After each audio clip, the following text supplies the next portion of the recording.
네, 우리 그리스도인들이 변화를 받고 싶으나 변화되지 못하는 이유는 우리 안에 뿌리 박힌 죄의 본성, 옛사람이 우리를 주인되기 때문에 그러합니다. 그럼에도 성경은, 하나님은 우리에게 명령하시죠. 내가 거룩하니 너희도 거룩하라. 내가 온전하니 너희도 온전하라. 성경은 우리에게 부탁하지 않습니다.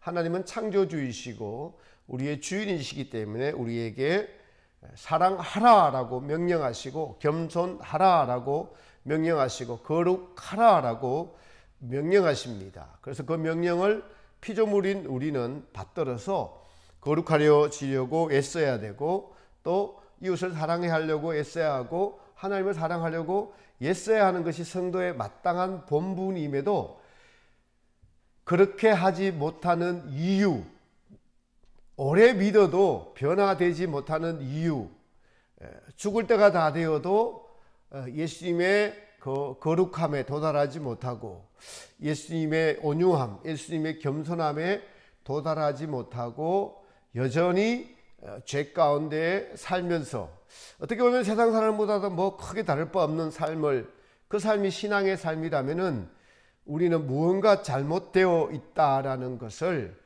알아야 합니다. 오늘 주님의 말씀은 우리에게 영생을 얻기 위한 기본적인 자세, 어떤 삶의 양식을 가져야 하는지에 대해서 말씀하고 있는 것입니다. 영생을 얻고자 생각하고 있는 청년이 찾아와서 예수님과 대화를 나눕니다. 그 청년의 관심이 영생이었습니다. 이 청년은 당시 엘리트였어요. 그래서 예수님을 만나서 자기의 인생을 논의하고 상담하여 멋있는, 가치 있는 인생을 살아보고자 뜻을 정하고 왔습니다. 그래서 여러 가지 대화 중에 너가 예수님께서 생명에 들어가고자 하니까, 너가 생명에 들어가려면 계명들을 지키라. 가로되 어떤 계명입니까? 예수님께서 살인하지 말라, 간음하지 말라, 도적질하지 말라, 거짓 증거하지 말라, 내 부모를 공경하라, 내 이웃을 내 몸과 같이 사랑하라 하신 것이다라고 하니까 청년이 이 모든 것을 다 지켰습니다. 근데 아직도 뭐 해야 될 일이 더 있습니까? 예수님께서 너가 온전하고자 할진대, 여기서 이 말씀이 중요하죠. 온전은 바로 다음 장면을 가리켜 말합니다. 생명을 얻으려면은 내 소유를 팔아 가난한 자들을 주라.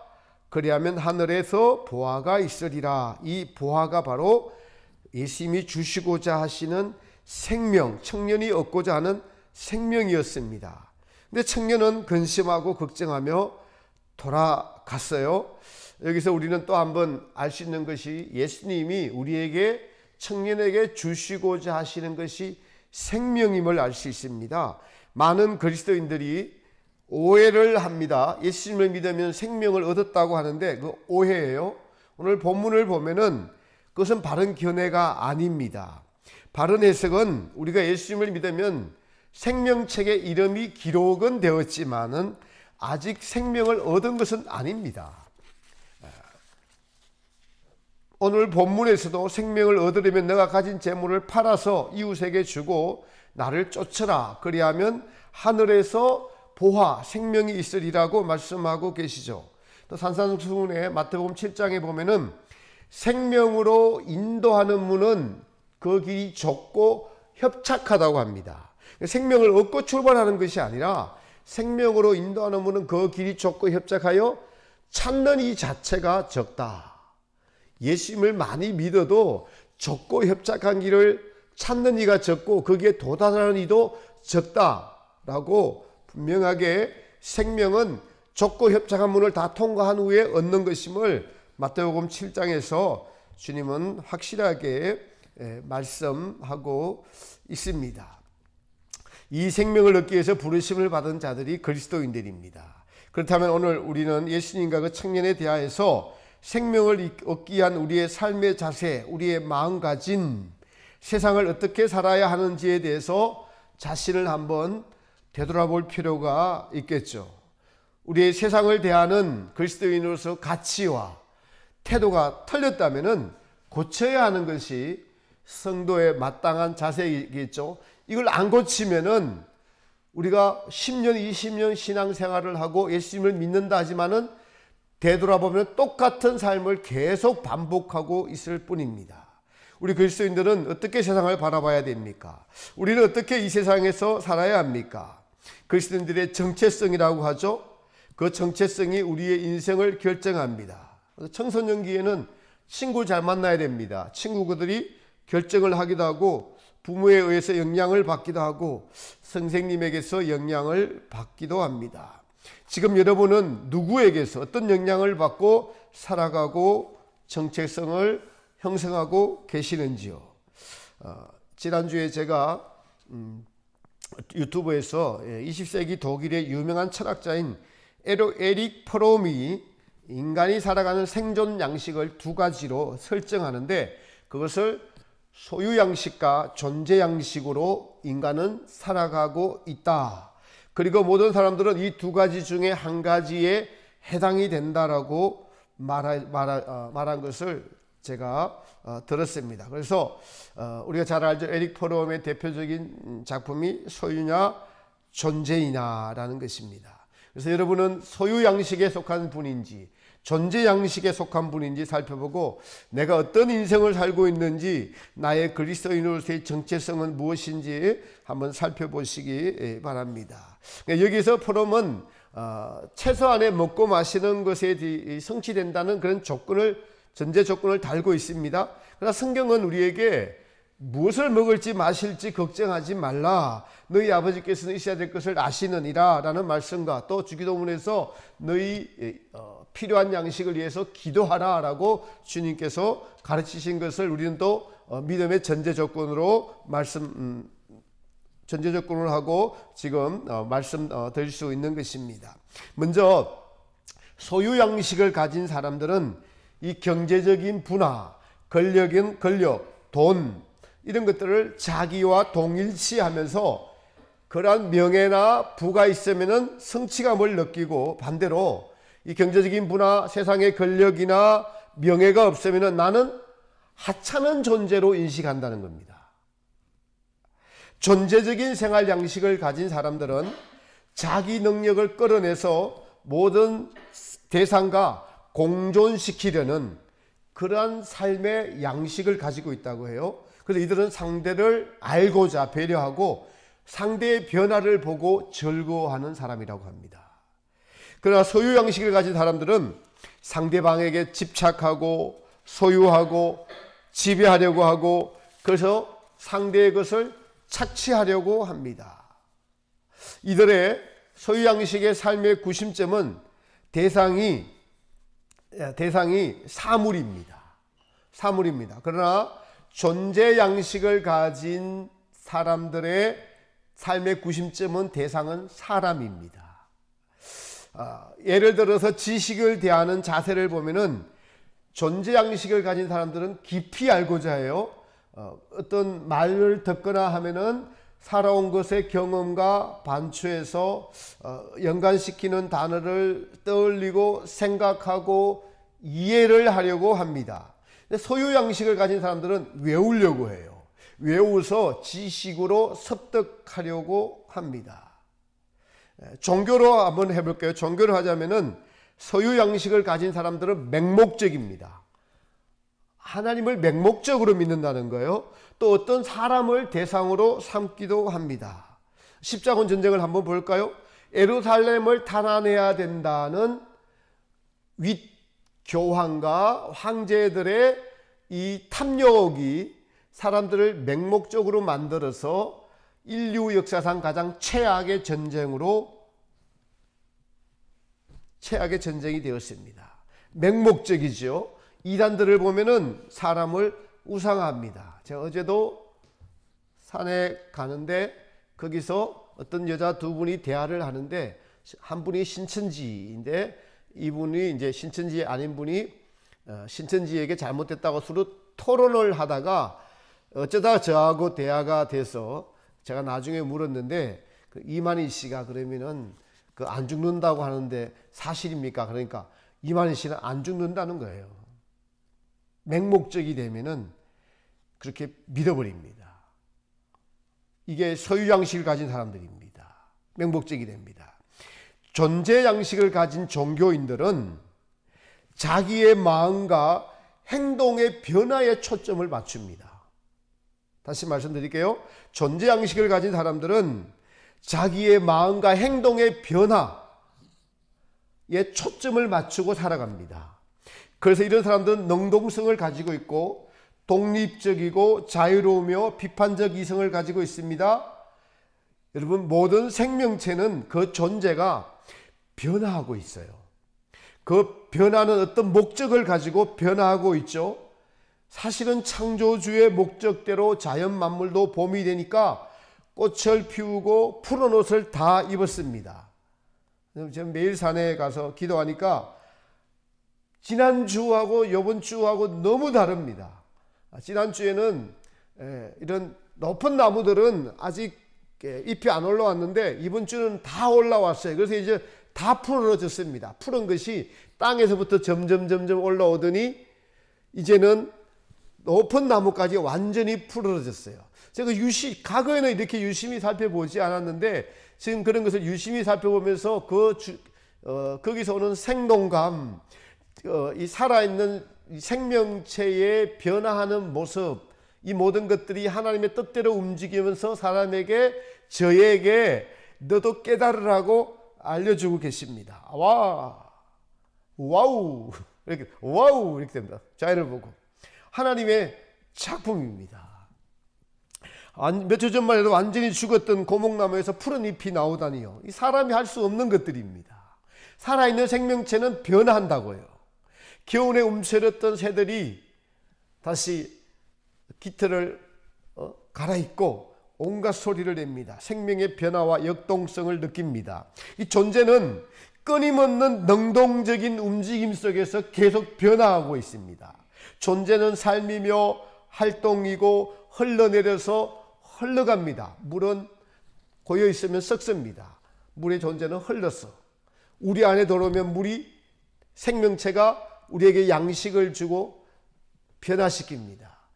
여러분, 물은 무엇이든지 수용합니다. 그래서 색깔을 담아 색깔을 낼 수도 있고 맛을 낼 수도 있고, 생명체는 변화해서 타자에게 타인에게 변화시키고 생동감을 주고 움직이게 합니다. 이게 존재 양식을 가진 생명체의 움직임이고 활동들입니다.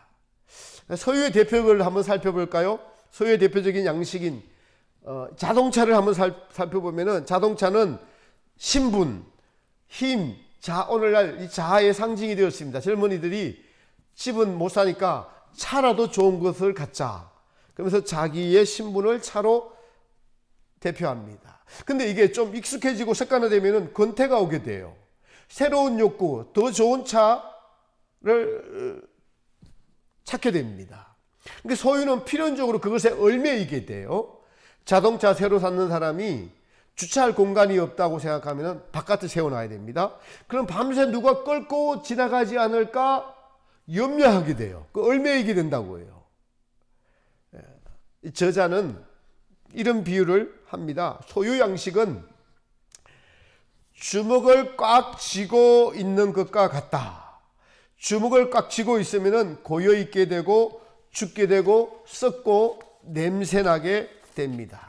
그런데 존재 양식을 가진 사람은 손을 쫙 펴면은 그 사이로 시원한 바람이 지나가면서 변화하고 흐르고, 그래서 매 순간이 새롭게 느껴집니다. 근태와는 거리가 멀지요.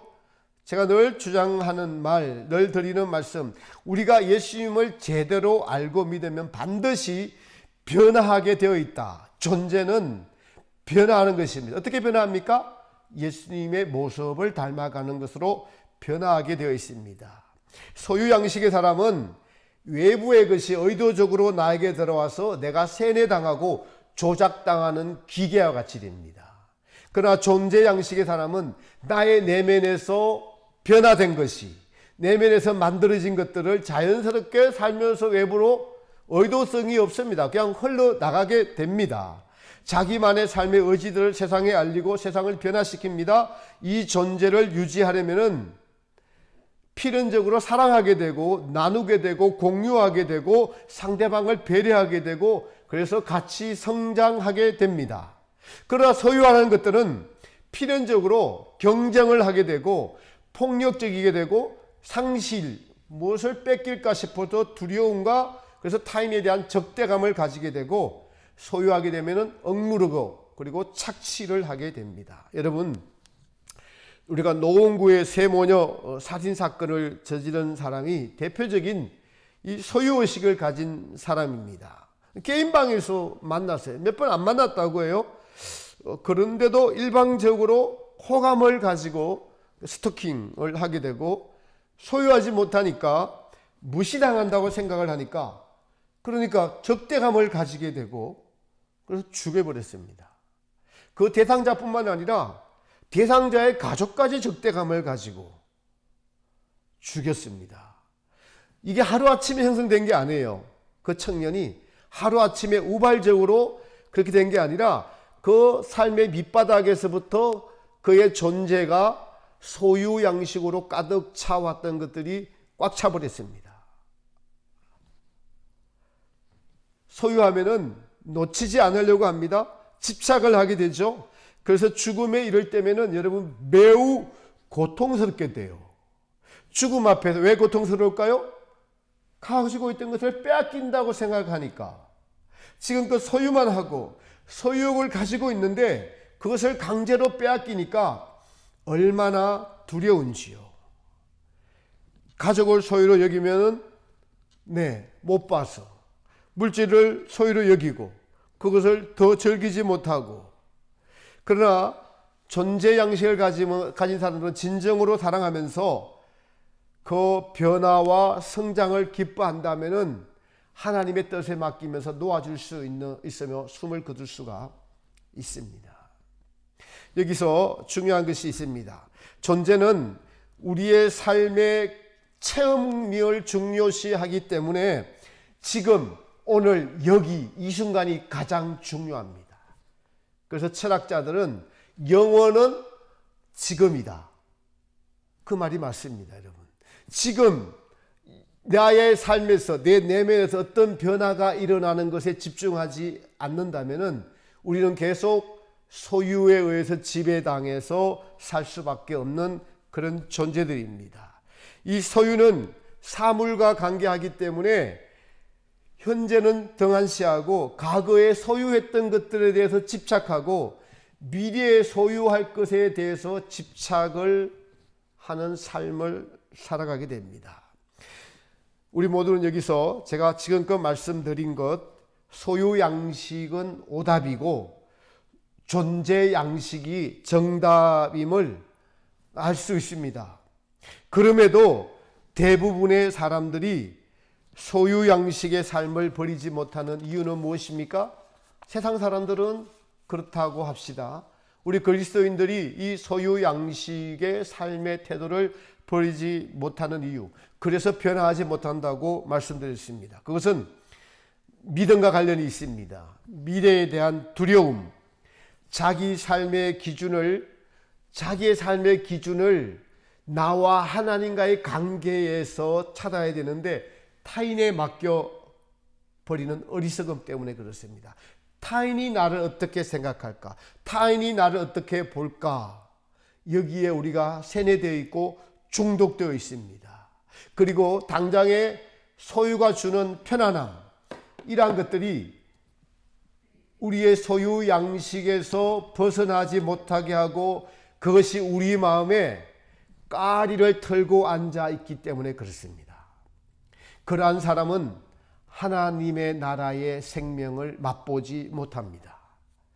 왜 그러한 것인지는 앞에 사유에서 충분한 설명을 했다고 봅니다. 소유에 매여 있으면은 하나님의 의도, 하나님의 뜻인 거룩, 그래서 거룩에 이르려면은 가정이 필요합니다. 한꺼번에 하루아침에 되지 않습니다. 내가 거룩하니 너희들도 거룩하라는 것은 바로 광야 연단 과정을 거쳐서 거기에 이르게 됩니다. 그래서 하나님 우리를 광야 연단에 넣으셨죠. 하나님의 의도는 인간 존재에 대한 변화를, 내면의 변화가 일어나기를 원하는데 소유에 매여 있으면 그것이 일어나지 않습니다. 우리는 알면서도 고치지 못하는 정말 어리석은 인생이 대부분입니다. 모든 생명체는 존재 양식을 가지고 변화하고 있고 그 변화의 결과를 나타내고 있는 것이 이 자연을, 만물을 통해서 하나님은 우리에게 설명을 해주고 있습니다. 보라는 겁니다, 가서. 그러나 우리는 겉으로 드러난 소유, 남들이 알아주고자 하는 딱지에 불과한 명예, 남들로부터 나를 평가받는 어리석음, 여러분 그 소유 양식으로 청와대 정책실장이 잘렸어요. 왜 잘렸냐 보니까 그분이 과거에 주주총회를 할 때, 대기업 주주총회를 할 때 소액 주주들을 대표해서 아주 맹활약을 한, 그래서 많은 서민들에게 칭찬을 받는 분이었었어요. 그러니까 기업 입장에서는 저승사자라고도 했는데, 이제 그런 분이 정책을 맡으면 얼마나 잘할까 해서 정책실장을 맡겨놨는데 어떻게 했습니까?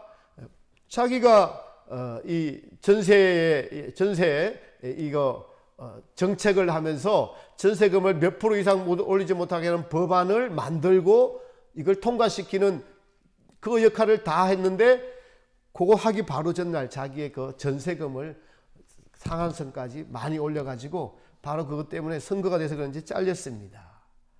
세상의 대표적인 소유 양식을. 그럼 여러분, 그분만 그런 것이 아니라 세상은 다 그러합니다. 다 그래요. 하나님은 그런 것들을 통해서 우리에게 경고하고 있습니다. 샘플을 보여주고 있죠. 어디 그분만 그러하겠습니까? 대부분의 우리들은 그분을 흉보거나 책망할 그러한 위치에 있지 못합니다. 성경은 분명히 우리에게 삶의 존재 양식에 대해서 분명하게 가르치고 있습니다. 하나님은 창조주십니다. 아담에게 생육하고 번성하고 다스리라. 이것은 소유하지 말고 존재하고 존재를 통해서 다스리라고 했지, 도리어 다스릴 그것에 의해서 지배당해 버렸습니다. 이게 죄입니다. 그것에 소유물에 의해서 소유당해 버렸어요. 이게 여러분 죄예요. 인간이 한낱 물질에 지배당하는 존재가 되어버린 것이 바로 우리의 탐욕입니다. 인간이 명예를 소유하고자 하면 그 명예가 나의 인생을 이끌어가 버립니다. 지배당해 버립니다. 성경은 너는 어떤 존재야라고 계속 말씀하십니다. 너는 어떤 존재이기 때문에 그 존재로서 최고의 가치인 하나님을 사랑하라, 이웃을 사랑하라 라고 말씀하십니다. 그 세상을 하나님과 이웃, 존재에 대하여 어떤 행동 양식을 가지라고, 그래서 지정의를 줬다라고 주님은 말씀하고 명령하고 계십니다. 소유하라는 것이 아니라 사랑하라는 것입니다. 어떤 존재가 되라는 것이에요. 소유 양식의 사람은 사람마저 소유하고자 합니다. 그래서 피해주고 상처주고 상처받고 합니다. 그러나 존재 양식의 사람은 사랑을 주는 것이라고 여깁니다. 사랑을 주고받아서 기쁨이 배가 되는 삶을 살 수 있습니다. 하나님은 우리를 존재로, 하나님 우리를 소유로 여기시지 않고 내 백성이라고 하지만은 존재로 여기시고 창조하셨어요. 어떤 존재로 인식하고 계십니다. 하나님은 소유물로 여기시지 않고 존중하셔요. 존중하십니다. 이것이 우리를 향한 하나님의 인식입니다. 그런데 피조물인 우리는 하나님을 인식하는 것조차 힘들어하고 도리어 하나님을 소유하려고 합니다. 하나님을 소유하는 것이 아니라 사랑하는 것이죠. 소유 양식을 가진 대다수의 사람들에게 예수님과 세례 요한은 그래서 처음 일성이 회개하라, 변화하라, 소유 양식을 버려라. 너희가 누구이냐? 여러분, 우리는 누구입니까? 코람데오, 하나님 앞에서 어떤 존재입니까? 내가 무엇을 가지고 있다고 하나님 앞에서 이야기할 수 있을까요? 나는 이런 명예를 가지고 있습니다. 나는 돈을 많이 가지고 있습니다. 이런 것을 가지고 주님 앞에 내어놓을 수 있습니까? 우리의 죄의 결과로, 탐욕의 결과로 소유 양식을 지향하는 인간이 되어버린 지금, 주님은 우리에게 너희는 그것에 지배당하는 인간이 아니라 훨씬 더 훌륭하고 가치 있는 존재임에도 자기 스스로 그 소유의 지배당해서 그것이 우리를 포성줄로 꽁꽁 묶어 메어서 우리의 존재 가치를 땅으로 떨어뜨려 버린 우리 자신을 봐야 합니다. 그래서 성경 전부는 우리에게 너는 어떤 존재이냐고 묻고 그리고 그 존재에 합당한 삶을 살아라라고 말씀하고 있는 것입니다. 오늘 성경의 본문도 마찬가지입니다. 이 청년은 소유 양식을 가지고 살아와서 그나마 그래도 영생에 대한 관심을 가지고 왔는데 너가 그 영생을 취하려고 하면은 네가 소유하고 있는 것들을 다 버려야 돼. 그래야만 너의 존재가 무엇인지 알 수가 있고 그 존재에 하나님을 아는 지식과 하나님을 아는 사랑으로 채워갈 수 있단다. 그러니까 너의 소유들을 버려. 이렇게 말씀하시는데 이 청년은 그것이 주는 즐거움, 그것이 주는 따지, 그것이 주는 명예 이것을 버리지 못하고 근심하면서 돌아갑니다. 여러분 우리는 하나님의 가장 위대한 존재, 작품입니다. 하나님은 우리에게 어떤 존재이십니까? 하나님은 존재죠. 영이십니다. 모든 물질에게는 존재가 만든 분이 없어지라고 하니까 없어져 버립니다. 없어지는 것에 우리는 마음을 뺏기고 살죠. 그러나 우리의 영혼은 존재이기 때문에 불멸로 지어졌어요. 없어지지가 않습니다. 불멸의 영혼이 너무나 가치 있고 존귀하게 하나님의 심혈을 기울여서 하나님의 모든 것이라고 할 수 있는 불멸의 존재의 영혼이 없어지는 것들에 지배당하고 소유당하고 살 수 있습니다. 그것이 내가 소유한 것이 아니라 내가 그것에 도리어 소유를 당하는 꼴이 되어버린 인생입니다. 그래서 예수님께서 너는 존재이다. 복음서에 보면은 예수님께서 나는 계속 어떤 존재이다. 나는 포도나무고 너는 가지의 존재야. 나는 생명이야. 나는 선한 목자야. 나는 양의 문이야. 나는 어떤 존재냐고 계속 우리에게 예수님의 존재에 대해서 어필하고 계십니다.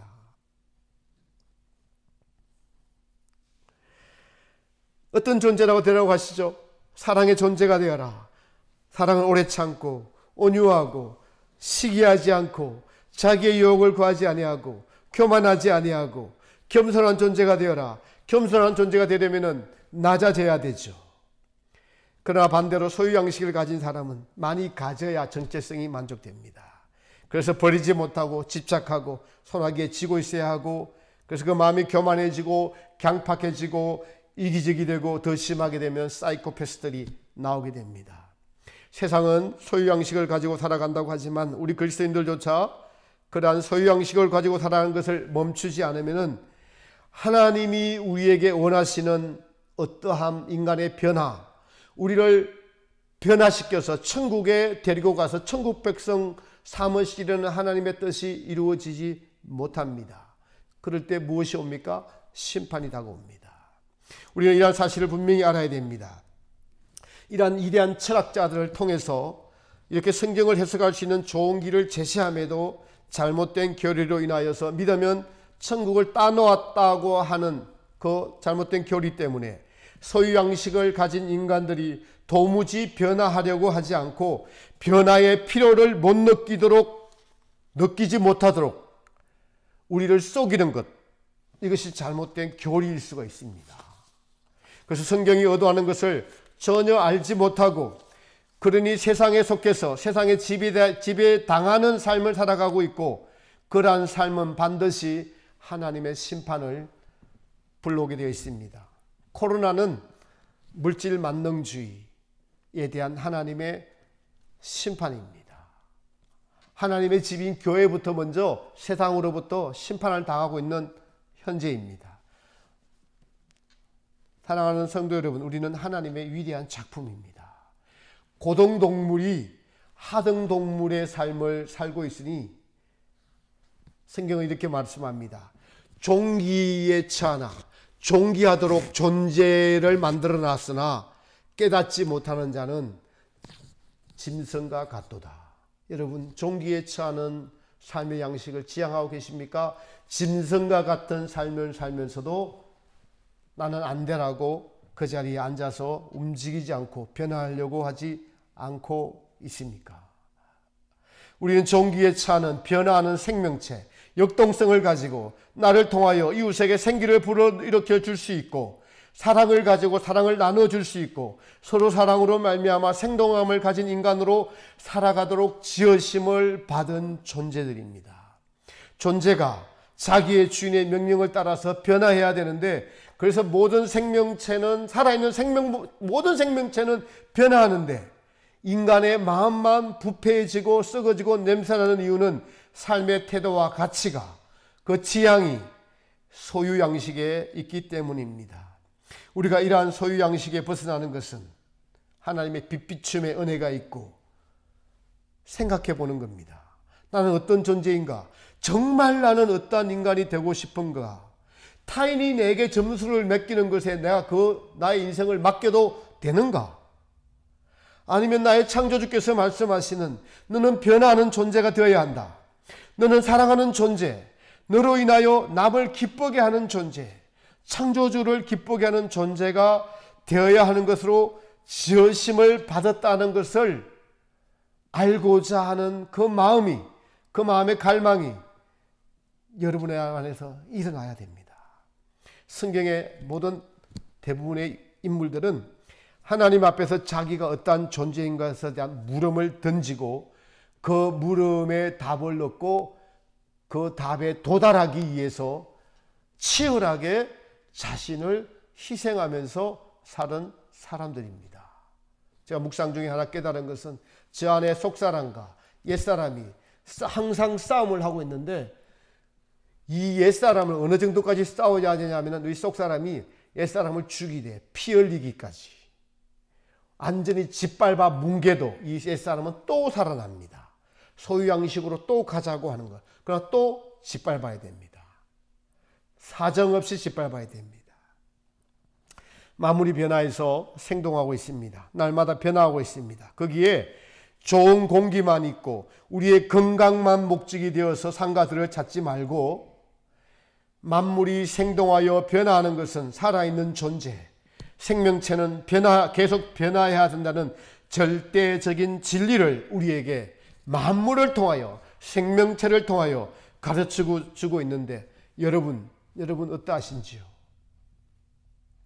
베드로 사도는 베드로후서 마지막 절의 말씀의 결론에서 이렇게 말씀합니다. 오직 우리 주 예수 그리스도와 그를 아는 지식에서 자라가라. 지식에서, 삶에서, 삶의 경험으로 자라가라. 변화하라. 생동하는 믿음이 되어라. 여러분, 소유 양식의 인간의 삶의 양식과 존재 양식의 인간의 삶의 양식, 이 두 가지 중에 우리가 무엇을 택해야 될지는 자명하게 드러났습니다. 딱지들을 버리고 소유들을 버리는 데는 결단이 필요합니다. 그 결단이 없이는 아무것도 이루어지지 않습니다. 결단하고 우리는 실패합니다. 그 실패할 때 다시 일어나는 자, 다시 결단하는 자가 변화를 맛보고 생동함을 맛보고 살아있는 신앙이 되고 하나님의 생명의 어떠함을 맛보고 천국에 합당한, 하나님이 기뻐하시고 원하시는 것이 무엇인지를 맛보고 체험하고 변화하고 생동감 있는 그러한 신앙인들이 될 수가 있습니다. 그러나 그들은 소수입니다. 다수와 소수, 다수가 그렇다고 해서 따라가는 것은 어리석은 인생이죠. 여러분, 힘써 천국은 침노하는 자의 것입니다. 좁은 문으로 영생으로 들어가는 자, 찾는 자가 적고 들어가는 자도 적습니다. 우리 마음에 두 주인을 모시지 못합니다. 이 하나님을 사랑하거나 세상을 사랑하거나 하나님을 중히 여기거나 세상을 경히 여기거나 바꿔대거나 둘 중에 하나인 것이 우리의 마음입니다. 선택은 여러분에게 있습니다. 하나님은 감동을 주시고 변화를 주시고 참아주시고 기다려주시면서 우리에게 좋은 것을 선택하라고 하시는 좋으신 하나님이십니다. 말씀을 듣고 변화하고자 하는 여러분의 마음에 성령님이 알려주시는 은혜와 의지가 불듯 일어나서 존재 양식으로 삶이 변화되어가는 귀한 축복이 있기를 예수님의 이름으로 축복합니다. 찬송가 434